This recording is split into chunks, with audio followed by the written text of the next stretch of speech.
रामेश्वरम, जो भारत के 4 धामों में से एक धाम है। ये तमिलनाडु राज्य के रामनाथपुरम जिले में स्थित है।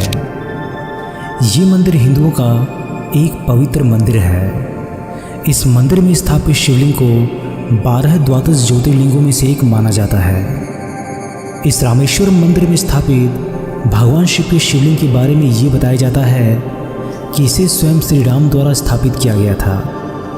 जिस प्रकार उत्तर भारत में काशी का महत्व है, उसी प्रकार दक्षिण भारत में रामेश्वरम का भी महत्व है। रामेश्वरम हिंद महासागर और बंगाल की खाड़ी से घिरा हुआ है और एक शंख के आकार का द्वीप है। सदियों पहले ये द्वीप भारत की मुख्य भूमि से जुड़ा हुआ था, लेकिन धीरे धीरे ये समुद्र की तेज लहरों से कट गया, जिसके कारण ये द्वीप चारों तरफ से पानी से घिर गया था।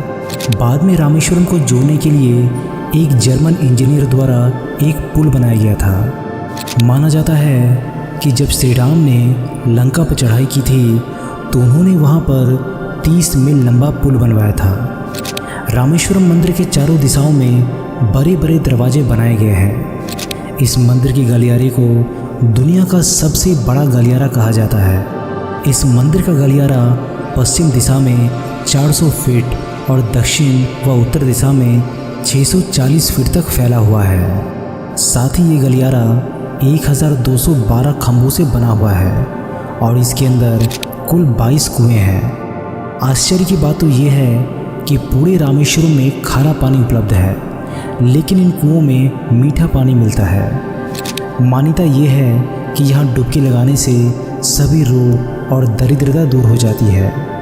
दक्षिण भारत में बना ये मंदिर 12 ज्योतिर्लिंगों में से एक है। कहते हैं कि भगवान राम ने लंका से लौटते समय इसी स्थान पर देवों के देव महादेव भगवान शिव की पूजा की थी। उन्हीं के नाम पर रामेश्वरम मंदिर और रामेश्वरम द्वीप का नाम रखा गया है।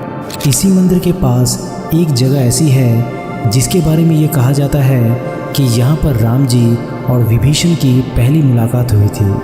आज इसी स्थान पर मंदिर बना हुआ है।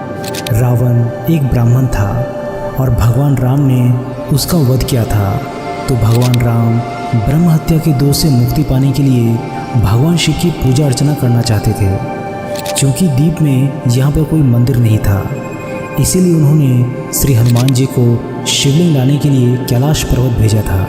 जब हनुमान जी समय पर शिवलिंग लेकर नहीं पहुँचे तो देवी सीता ने अपनी मुट्ठी में समुद्री रेत भरकर एक शिवलिंग बनाया और भगवान राम ने उसी शिवलिंग की पूजा की। बाद में हनुमान जी द्वारा लाए गए शिवलिंग को भी वहाँ पर स्थापित कर दिया गया।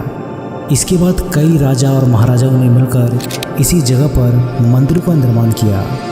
भगवान श्री राम ने इसी जगह पर नवग्रह की स्थापना की थी और यहीं से पुल बनाने का कार्य आरंभ किया गया था।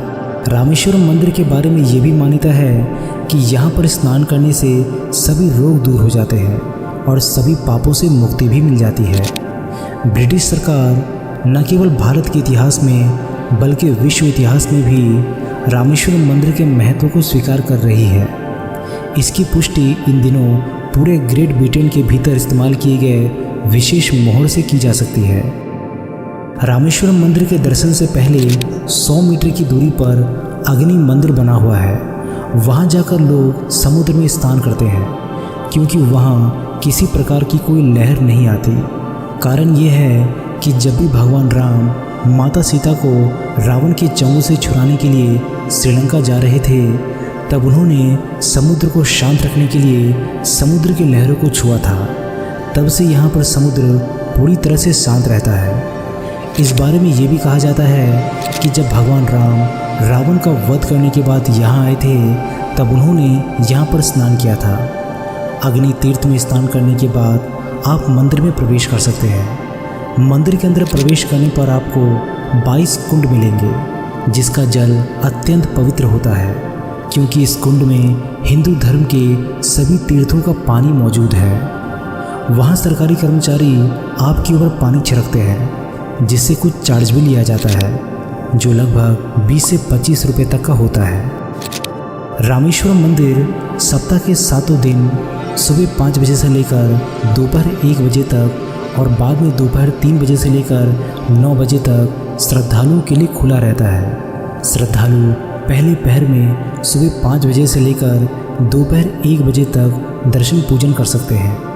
ठीक 1 बजे मंदिर को बंद कर दिया जाता है। रामेश्वरम मंदिर में की जाने वाली हर पूजा का अलग नाम होता है और इसे अलग अलग समय पर किया जाता है। इस पूजा का विशेष महत्व है, इसलिए रामेश्वरम मंदिर में आने वाले लोग इसमें ज़रूर शामिल होते हैं। दोस्तों, अगर आपको मौका मिले तो रामेश्वरम मंदिर के दर्शन ज़रूर कीजिएगा।